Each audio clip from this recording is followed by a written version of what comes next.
ஆண்டவராகிய இயேசு கிறிஸ்துவின் நாமத்தினாலே இந்த விடுதலை தேடல் நிகழ்ச்சிக்கு உங்களை வரவேற்கிறேன். அநேக நாட்களாக நாம் இந்த நடைமுறை கிறிஸ்துவம் என்கிற காரியத்தை குறித்து கற்றுக்கொண்டிருக்கிறோம். குறிப்பாக ரோமர் 12வது அதிகாரத்திலிருந்து ஒரு கிறிஸ்தவன் எப்படி வாழணும் அப்படின்னு சொல்லி தொடர்ந்து பவுல் எழுதக்கூடிய காரியங்களை தான் நம்ம கற்றுக்கொண்டிருக்கிறோம். அதில் நம்ம 12வது அதிகாரத்தை முடிச்சு 13வது அதிகாரத்துக்கு வந்துட்டோம். 13வது அதிகாரத்துல முதல் 7 வசனங்கள்ல பவுல் ஒரு அரசாங்கத்துக்கு கீழே ஒரு கிறிஸ்தவன் எப்படி வாழணும் அப்படின்னு சொன்னவர். அதற்கு அடுத்து அந்த உலகம் முழுக்க, அதாவது ஒரு பிறன், உலகத்துல மற்ற எல்லாரும் நமக்கு பிறன்னா அவங்க மேல எப்படி அன்பு கூறணும் அப்படின்னு சொல்லி லா ஆஃப் லவ் அதெல்லாம் எக்ஸ்பிளைன் பண்றாரு. இப்ப நம்ம 13வது அதிகாரம் 13வது வசனத்தை நம்ம படிக்க போறோம். அந்த வசனத்தை நான் வாசிக்கிறேன். களியாட்டும் வெறியும் வேசித்தனமும் காம விகாரமும் வாக்குவாதமும் பொறாமையும் உள்ளவர்களாய் நடவாமல் பகலிலே நடக்கிறவர்கள் போல் சீராய் நடக்க கடவோம். இதுக்கு ஒரு தலைப்பு கொடுக்கணும் அப்படின்னா வாக் இன் த லைட், அதாவது வெளிச்சத்திலே நடக்க கடவோம், அடுத்து பகல்ல நடக்க கடவோம் அப்படிங்கிறதான் இந்த பகுதி. இது தொடர்பாக தான் தொடர்ந்து பவுல் பேசிட்டே வர்றாரு. ஆனா இந்த வசனம் கொஞ்சம் சரித்திரத்துல மிக முக்கியமான ஒரு பங்கை வகிக்கக்கூடியது இந்த வசனம். அதாவது ஒரு சின்ன ஒரு சம்பவத்தை சொல்றேன் உங்களுக்கு ஞாபகப்படுத்துறதுக்காக. ஒரு தாய்க்கு ஒரு அருமையான ஒரு பையன் இருந்தான். அந்த தாய்க்கு என்ன ஆசை அப்படின்னா, நம்ம பையனை எப்படியாவது ஆண்டவருடைய பிள்ளையா வளர்த்து அவனை ஆண்டவருடைய ஊழியத்துக்குன்னு அனுப்பணும் அப்படின்னு அந்த தாய்க்கு ஆசை. ஆனா இந்த பையன் பார்த்தீங்கன்னா, அவன் ஒரு வாழ்ந்த வாழ்க்கை அப்படியே முற்றிலும் மாறுபட்ட ஒரு வாழ்க்கை. குடி, வெறி, அப்படியே ஒரு மோசமான ஒரு வாழ்க்கையை நோக்கி போயிட்டாரு. அவர் தாயை விட்டு பிரிஞ்சு தனியா போயிட்டாரு. ஆனா இந்த தாய் மட்டும் அந்த மனிதனுக்காக, அந்த மகனுக்காக ஜெபித்து கொண்டே இருந்தாங்க. ஒரு நாள் இந்த மனிதன் அப்படி வெளியில நின்றுட்டு இருக்கும் பொழுது சின்ன பிள்ளைங்கலாம் அப்படி ஆண்டுட்டு இருந்தாங்க. அப்ப சின்ன பிள்ளைங்க விளையாடும் பொழுது யூஸ்வலா அவங்க சொல்றத விளையாடும் போது ஏதாவது ஸ்டேட்மெண்ட் சொல்லுவாங்கல்ல, ஏதாவது ஒரு பாட்டு மாதிரி அவங்க பாடும், அந்த மாதிரி ஏதோ அவங்க சொல்லிட்டு இருக்கும் பொழுது இவர் காதுல அது எப்படி கேட்டுச்சுன்னா, ஒரு குழந்தை மட்டும் விளையாண்டுட்டு இருக்கும் பொழுது அது சொல்ற வார்த்தை pick it up and read it, pick it up and read it அப்படின்னு சொல்லி இந்த குழந்தை சொல்றது ஒரு காது கேட்குது. அப்ப என்னடா இப்படி யூஸ்வலா குழந்தைங்க சொல்லக்கூடிய அந்த ஸ்லோகன்ஸ்ல, அந்த விளையாடக்கூடிய அந்த காரியத்துல pick it up and read it அப்படிங்கிறது கிடையாது. ஒருவேளை கடவுள் நமக்கு ஏதோ சொல்ல வாரோம் அப்படின்னு சொல்லி கொஞ்சம் பயந்து டக்குன்னு வேதத்தை எடுத்து திருப்புறாரு. திருப்புனா கரெக்டா ரோமர் 13வது அதிகாரம் திரும்புது. அதுல அவர் படிச்ச வசனம் எந்த வசனம்? அந்த 13வது வசனம். எந்த வசனம்? களியாட்டும் வெறியும் வேசித்தனமும் காம விகாரமும் வாக்குவாதமும் பொறாமையும் உள்ளவர்களாய் நடவாமல் அப்படின்னு சொல்லி பகலிலே நடக்கிறவர்கள் போல் சீராய் நடக்க கடவோம்.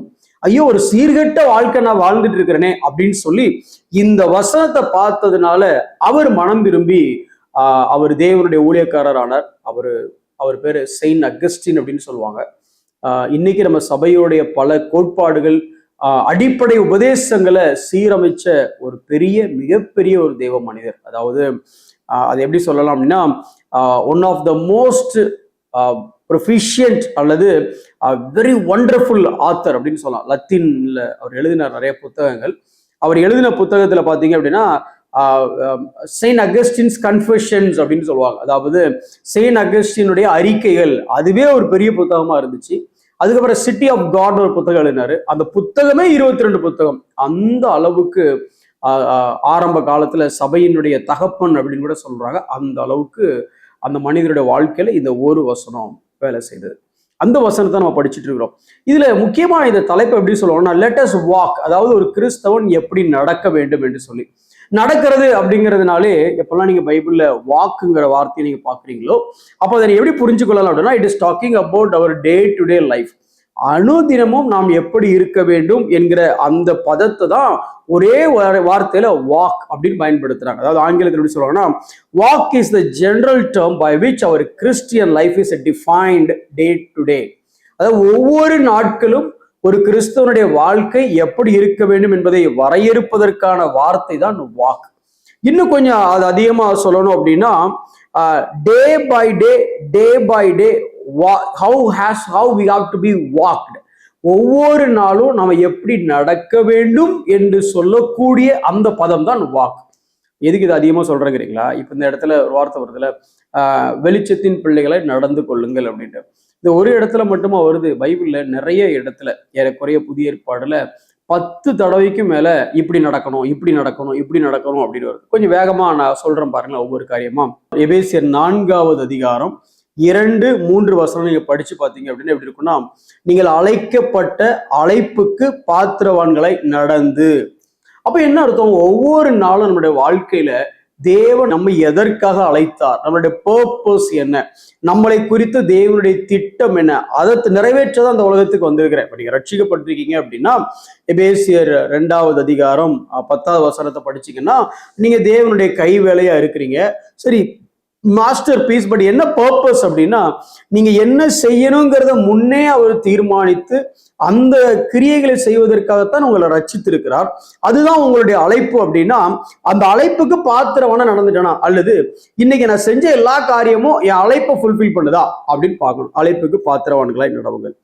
ரோமர் 13 நம்ம இப்ப படிச்சபடி சீராய் நடக்க கடுவோம் அப்படின்னு, டீசென்டா, ஹானஸ்டா, டிரான்ஸ்பரண்டா, இதை குறித்து நம்ம அடுத்து பார்க்க போறோம். ஸோ அதனால சீராய் நடக்க கடவும் அப்படின்னு சொல்லுது. 1 கொரிந்தியர் 7வது அதிகாரம் 17வது வசனத்தை நீங்க பாத்தீங்க அப்படின்னா, அவனவனுக்கு பகிர்ந்து அளிக்கப்பட்டது எப்படியோ அப்படி நடக்க கடவன். சார், எனக்கு ஏன் அவர் மாதிரி இல்லை, அவெல்லாம் பெருசாயிட்டான் பாருங்க, அவெல்லாம் ஃபேமஸ் ஆயிட்டான், நம்மளால ஃபேமஸ் ஆக முடியல, எனக்கு இது இல்லை. சார், யாருக்கு என்ன தேவன் கொடுத்திருக்கிறாரோ அதை பகிர்ந்து அளித்து தேவன் தந்திருக்கிற அதன்படி நடக்க கடவும்.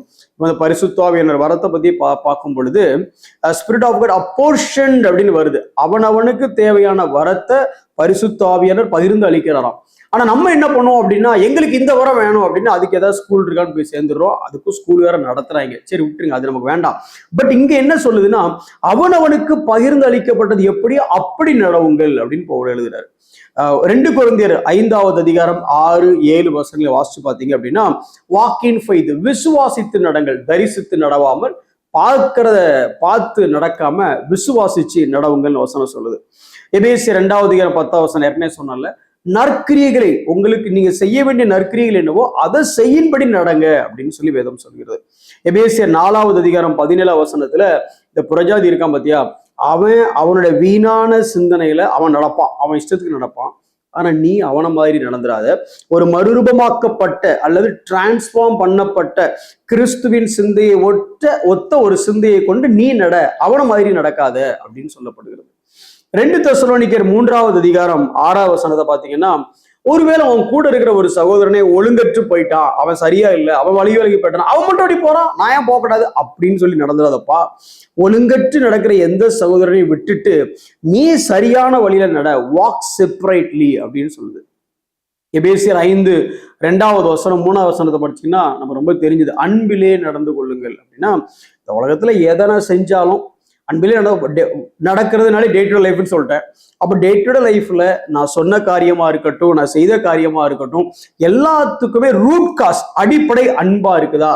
வெளியில பில்டிங்கை பார்ப்பாங்க, ஆனா ஃபவுண்டேஷனை பார்க்க முடியாது. ஆனா ஃபவுண்டேஷன் நல்லா இருந்தாதான், தரைக்கு கீழே இருக்க ஃபவுண்டேஷன் நல்லா இருந்தாதான் தரைக்கு மேல இருக்க பில்டிங் நிற்கும். பல முறை நம்ம மேல செய்யற காரியம் பார்த்தீங்கன்னா நல்ல காரியம் மாதிரி தெரியும், ஆனா ஃபவுண்டேஷன் அன்பா இருக்குமானா பல முறை இருக்கிறது இல்லை. அப்படி நான் செய்யற எல்லா காரியமும் அன்புல செய்யறனா அப்படின்னு யோசிச்சு பார்த்துக்கோ அப்படிங்கிறார்.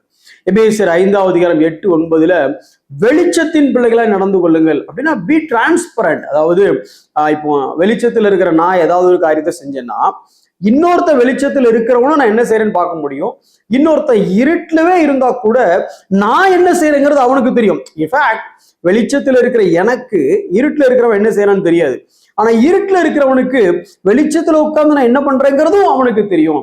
வெளிச்சத்தின் பிள்ளைகள் அப்படின்னா எல்லாரும் நம்மளை பாக்குறாங்க, நாம அதுக்கு ஏற்றபடி நடக்கணும். அல்லது இன்னும் சொல்ல போனா, யார் வெளிச்சம்? காட் இஸ் லைட், அவர் தான் வெளிச்சம், அவருடைய பிள்ளைங்க. அப்ப என்ன பார்த்தா தேவனை பார்க்கணும். அந்த மாதிரி அக்கா நம்மளை தேவனோட ஒப்பிட்டு பேசல, அவரை மாதிரி அவருடைய சாயலா நடக்கணும். வெளிச்சத்தின் பிள்ளைகளாய் நடவுங்கள்.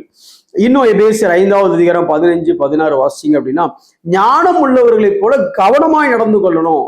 ஹேஸ்டி டிசிஷன்ஸ், எனக்கு என்ன தோணுதோ நான் செய்வேன் சார், எனக்கு சரின்னு பட்டதை நான் செய்வேன், எனக்கு மனசுல பட்டுச்சு நான் சொல்லிட்டேன் சார். அப்படி வாழ அழைக்கப்படலை. நம்ம ஞானம் உள்ளவர்களா, ஞானம் எல்லாத்தையும் பகுத்து அறியும், டிசர்ன் பண்ணும். அப்படி டிசர்ன் பண்ணி இந்த இடத்துல இந்த வார்த்தையை நான் பேசலாமா, இந்த இடத்துல இந்த காரியத்தை நான் சொல்லலாமா அப்படின்னு யோசிச்சு ஞானம் உள்ளவர்களா நடக்கணும் வசனம் சொல்லுது. அதுமே ரொம்ப முக்கியமான வசனம் 3 யோவான் 3வது வசனம் என்ன அப்படின்னா, சத்தியத்திலே என் பிள்ளைகள் நடக்கணும். அப்போ பேசிக்காக நம்ம எதில் நடக்கணும்னா சத்தியத்தில் நடக்கணும். கிட்டத்தட்ட 10-11 காரியம் சொன்னேன். அழைக்கப்பட்ட அழைப்புக்கு பாத்திரனா நடக்கணும், சீரா நடக்கணும், அவனவனுக்கு பகிர்ந்தது எப்படியோ அப்படி நடக்கணும், விசுவாசிச்சு நடக்கணும், நற்கிரியை செய்கிற மாதிரி நடக்கணும், புறஜாதிகள் போல வீணான சிந்தனை நடக்கக்கூடாது, ஒழுங்கற்ற நடக்கிற சகோதரனை போல நடக்கக்கூடாது, அன்பிலே நடந்து கொள்ள வேண்டும், வெளிச்சத்தின் பிள்ளையாய் நடக்கணும், ஞானம் உள்ளவர்களாய் நடக்கணும், சத்தியத்துல நடக்கணும். அப்படி யோசிச்சு பார்த்தோம் அப்படின்னா ஒவ்வொரு நாளும் என் கிறிஸ்தவ வாழ்க்கை இப்படி நடக்கப்படுதா? அல்லது வாக் அப்படின்னாலே என்னோட டே டு டே லைஃப், அனுதின வாழ்க்கையத்தான் வேதம் நடக்கிறது, வாக் அப்படின்னு அர்த்தத்துல பேசுது. என் அனுதின வாழ்க்கையில இந்த காரியங்கள்லாம் இருக்கா? அழைக்கப்பட்ட அழைப்புக்கு பாத்திரனா இருக்கனா, அன்பா இருக்கிறனா, ஒழுங்கான வழியில நடக்கிறனா, ஞானம் உள்ளவனா நடக்கிறனா? யோசிச்சு பார்ப்போம். ஒவ்வொரு நாளும் இந்த இந்த விஷயத்த முன்ன வச்சு நம்ம யோசிச்சாலே வாழ்க்கையில் ஒரு பெரிய மாற்றம் உண்டாகும். அன்னையரோட வாழ்க்கையில மாற்றத்தை ஏற்படுத்தவும் முடியும். கண்களை மூடி நாம் செபிப்போம். அன்புள்ள ஆண்டவரே, நடக்க சொல்லி தாரும் அப்படின்னு நாங்க பாடுகிறோம். ஆண்டவரே, நோவா தேவனோடு நடந்தான், ஏனோக்கு தேவனோடு நடந்தான், ஆபிரகாமை குறித்து பார்க்கும் பொழுதும் தேவனோடு நடந்தான் அப்படின்னு நாங்கள் பல இடத்துல பார்க்குறோம். இந்த வாக் என்பது எங்களுடைய அனுதின வாழ்க்கையை பற்றி பேசும் பொழுது எப்படியெல்லாம் நடக்கணும்னு எங்களுக்கு புதிய ஏற்பாடு கற்றுத்தருகிறது. ஆண்டவரே, அப்பா, எங்கள் வாழ்க்கையில நீர் எங்களை எதற்காக அழைத்தீரோ அந்த அழைப்பை உணர்ந்து ஞானம் உள்ளவர்களாய், ஆண்டவரே, கிறிஸ்துவின் சிந்தையை கொண்டு ஆண்டவர் நாங்கள் சீராய் நடக்க எங்களுக்கு உதவி செய்யும். எனக்கும் இதை கேட்கிற ஒவ்வொருவரும் அனுதினம் எங்களோட வாழ்க்கையில ஆண்டவரே உமக்கு பிரியமாய் நடக்கிறோமா, வாழ்கிறோமா, அதற்கு தேவையான கிருபையை தாரும். இயேசுவின் நாமத்தில் பிதாவே, ஆமென்.